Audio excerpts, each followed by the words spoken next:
Hello, this is Brother Cromar from the Math Department here at BYU Idaho, and these videos I'll be covering Lesson 14, which is dealing with inference for two means independent samples. And so this will be the outline for the videos. First I'll be introducing what independent samples are, and then with independent samples tests we'll be dealing with first hypothesis testing, then confidence intervals, and then finally checking requirements. So first of all, to deal with independent samples, let's compare and contrast what dependent samples, which is what we deal with matched pairs, versus independent samples.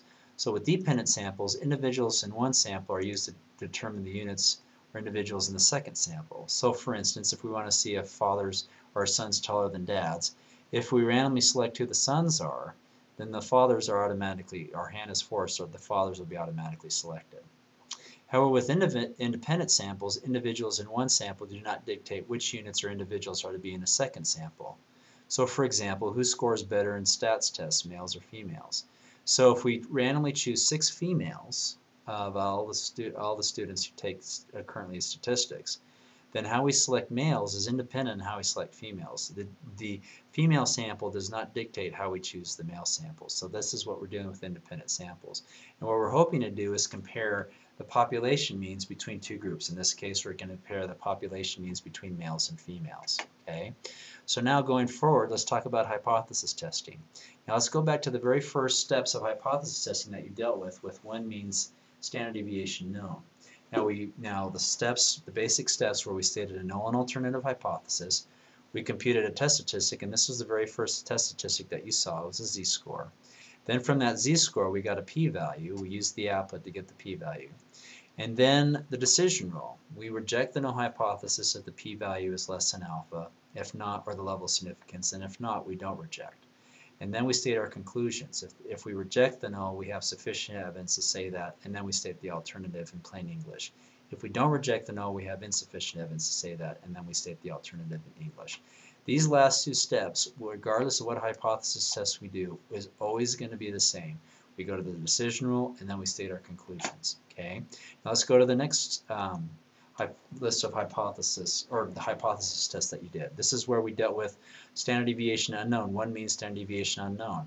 We state the known alternative hypothesis like the previous one, but now we did where we did steps 2 through 4 with software, and we added a new step, which is determining degrees of freedom. Whether it was SPSS or Excel, we got the results from the software. But notice the last two steps previous to the last one are the same. We reject the null if the p-value is less than alpha. Not we don't reject, and then we state our conclusions based on what we did with our decision rule. Okay. Then in the last lesson, lesson 13, we dealt with matched pairs. Similar 6 steps. Now the primary difference here is now we dealt with a column of differences. Okay. And our null hypothesis is that the mean of the differences is equal to 0. The alternative hypothesis is that the mean of the differences is either less than 0, is greater than 0, or not equal to 0, depending on the test. Okay? In steps 2 through 4, just like in the previous example, we went through, you got it using software. You got the test statistic, degrees of freedom, and the p-value. And then the remaining steps, the last 2 steps, is similar to what you've seen before. The decision rule and then stating your conclusions. Like I said, those last 2 steps will be no different than throughout the rest of the semester. And so now let's talk about independent samples. This is here compared to what we have in the last slide. This is how we state the null and alternative hypotheses for matched pairs. Now we're dealing with independent samples. This is how we state it. Because they're independent, we're going to separate out the population means. So the population mean from the first population is equal to the second population mean. And the alternative is that they're not either that they're not equal, one is greater than the other, or one's less than the other, depending on the test. Okay. I have here the test statistic here, but how it is there, or the formula, or how it's calculated. But steps 2 through 4, just like the other steps 2 through 4, you're going to be using software to get your results. And then the last 2 steps are the same thing, the decision rule and stating your conclusions. So what I'd like to do is go through an example of that. A couple of examples. Researchers led by Arlene Butts published a study on the reading practices of children. They want to know if there is a difference in the reading practices of children with developmental or behavioral problems.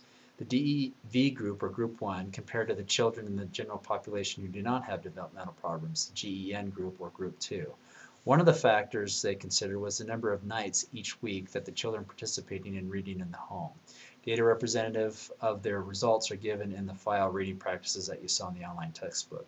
They use the level of significance of alpha equal to 0.05. So step number one is define the null and alternative hypothesis. So here's the null, which is the population mean from the first group is equal to the population mean of the second group. The alternative is that those population means are not equal. Looking at the problem, we want to see only if there was a difference, not if one is greater than or less than. We just want to see if there was a difference. Steps 2, 3, and 4 we get from software. So I'm going to go to software from SPSS, similar to software or output that you see in Excel. And what we're going to use is we're going to use what is called equal variance is not assumed, whether you're using Excel or SPSS. And our test statistic is going to be 1.455. Let me stop for just a moment. We use equal variance is not assumed because we're always going to be right if we use that. We may not necessarily be right with equal variance assumed, but the short answer is that we're always going to be right if we use equal variance is not assumed. Our test statistic is 1.455. Degrees of freedom is 228.427. Now that looks kind of funny because it's not a whole number. But since we're using what's called a Satterthwaite approximation, we're going to get a number like that. But don't worry about that. We're just going to ask you to report that. The p-value is 0.147. Since it's a two-sided test, we're not going to do anything divide that in half or anything like that. Okay. So then our p-value is 0.147. Since our p-value is greater than our level of significance, therefore we don't reject the null hypothesis. And we have sufficient evidence to say that there was a difference in the mean number of nights each week that the children participate in reading in the home between the two groups. Okay, so now what I want to do is I want to go to the next slide here with a problem that you saw in the online textbook, and this was kind of a fun problem. The FIFA Football World Cup is held every 4 years and is one of the biggest sporting events in the world. In 2006, Germany hosted the World Cup. A study was conducted by Dr. Wilbert Lampin et al., that means a bunch of other people, to determine if the stress of viewing a soccer match would increase the risk of a heart attack or another cardiovascular event. We will use the data on cardiovascular problems during the World Cup to test the hypothesis that the mean number of cardiovascular events is greater during World Cup than during the control. Let group 1 be days in the control period and let group 2 represent the days during the 2006 World Cup. Use a level significance of alpha equal to 0.1. So step 1 is state the null and alternative hypothesis. So stop the video and tell me what you think. Okay, so or come up with the answer. So number 1 is the null hypothesis is that the mean of the first group is equal to the mean of the second group. Now notice how I write the alternative hypothesis. We're looking to see if one is greater than the other. But if we let group 1 be the control group and let group 2 represent days during the World Cup, we're thinking that days during the World Cup there'll be a greater amount. So what we're going to do is we're going to say mu1, or the mean of the first group, is less than the mean of the second group, even though it says greater than, but because we asked to have group 1 be the control period and group 2 be the World Cup period, that's why we write it out this way. Okay, steps 2, 3, and 4 we get from output. Okay, so if I go to my output here in my software, this is my test statistic, my degrees of freedom, and my p-value. Now with the software that I have, precision only goes 3 decimal places to the right.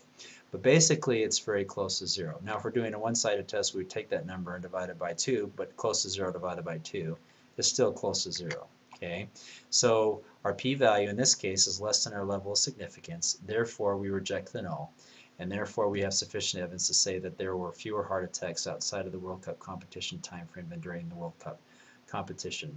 Okay, so this concludes part 1 of the independent samples, and we'll continue with part 2 with confidence intervals and checking requirements.